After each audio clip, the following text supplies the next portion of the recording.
Hey, what's going on, everyone? Today we have, I think this is the final patch of patch 17. We got pretty much all buffs. Everything's getting buffed. If we look at the summary here, and we're going to go over all the changes, we got Ezreal, Talon, both the one cost buffed, Zoe and Diana, the Arbiters. We haven't even seen Diana reroll like this whole set, I don't think. Urgot getting buffed, Shen, Graves, Vex, Zed, and Master Yi.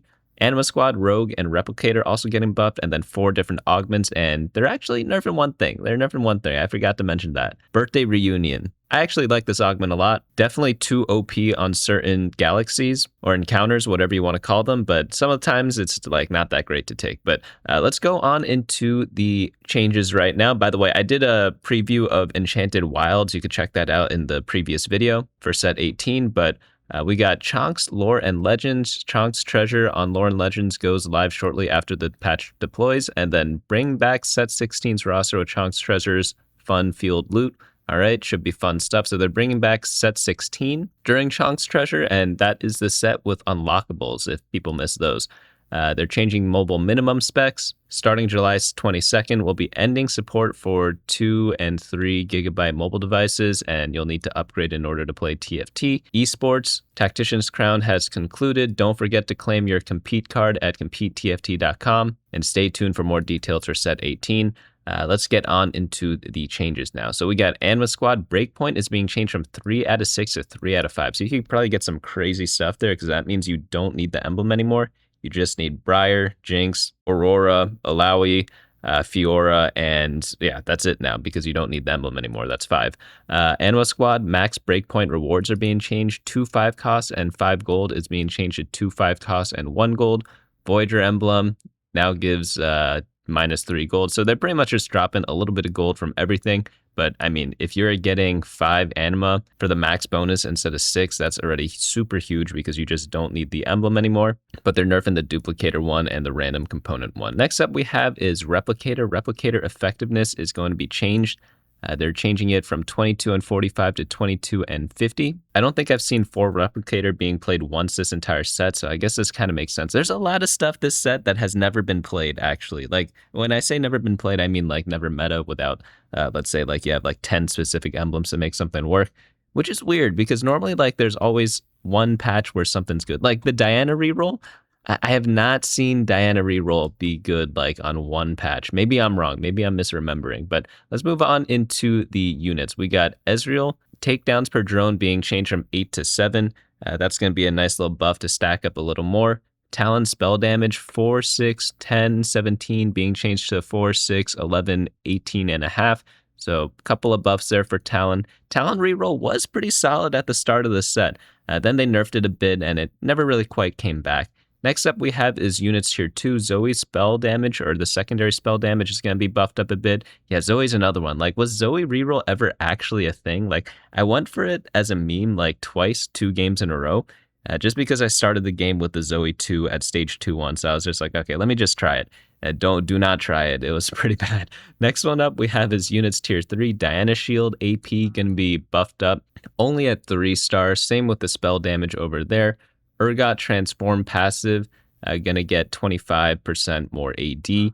And then units tier 4, Master Yi mana, gonna be dropped a little bit. So he's the worst performing 4 cost, so I still think he was still pretty okay. But they are giving him a small mana buff to make him a little bit better. Units tier 5, let's check this out. Graves upgrade costs all reduced to 1 gold. So you could just go crazy with the upgrades now. If you get him early, you pretty much, I would think, just win the game with them.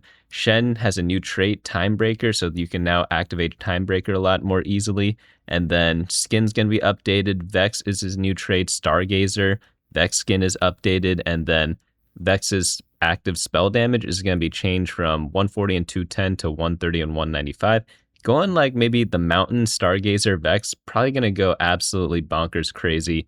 Going to be at least a lot easier to reach the big mountain kind of payoff. Next one up we have is Zed. Health penalty going to be changed from 45 to 40 at 2 star. Nothing too crazy there, but let's look at the augments. Bonk is getting an attack speed increase, 0.75 to 0.8. Birthday Reunion gold, 3 to 1. Okay, so not really that big of a nerf.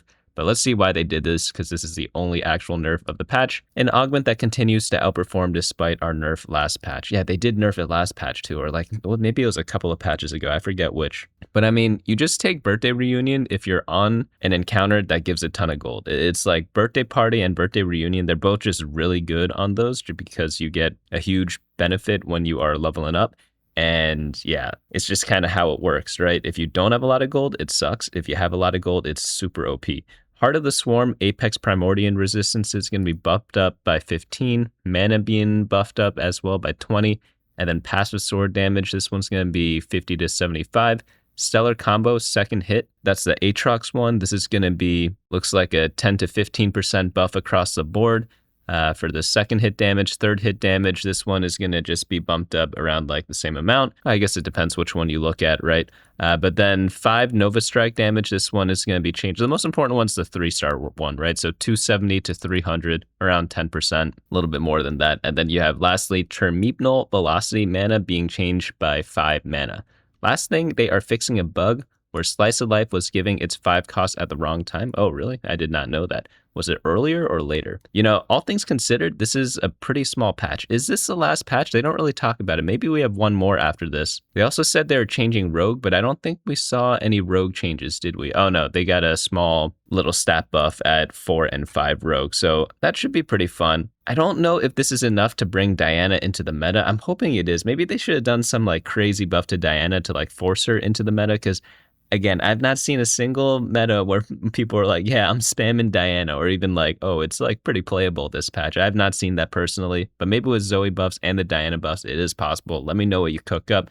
5 cost should be very interesting because of the new traits. Shen and Vex getting traits unlocked is going to be pretty sick for Timebreaker and for Stargazer, and they're getting new skins into the game. Probably going to try that out. Fast 9's probably going to be a little bit different then, because Fast 9 normally is like the legendary soup comp, but now that really only works with Graves. Now with the other comps, you probably want to just go for them. Like you want to go deep into Timebreaker, Shen plus Riven, probably combine it with maybe Meeple because they have Bastions in there. So you do Shen plus the Meeples, you do like 4 Bastion plus Riven plus Fizz or something like that. I could see that working out pretty decently. Then for Vex, okay, what could Vex do? I mean, Stargazers can pretty much work with almost anything, but I guess you could just build a Rage Blade, drop it onto your Xayah, and then swap it onto Vex later, and then play some tanks in the front line, so Nunu plus Vanguards. That probably could work pretty decently, but I'll be coming out with guides on bunnymuffins.lol/meta on Friday, as per usual, and also, like, once the new set comes out on PBE, probably going to be doing some of that too, in case you guys are all wondering. But that's going to be it for me today. Short patch, honestly, but let me know what you think, and I hope to see you all in the next video.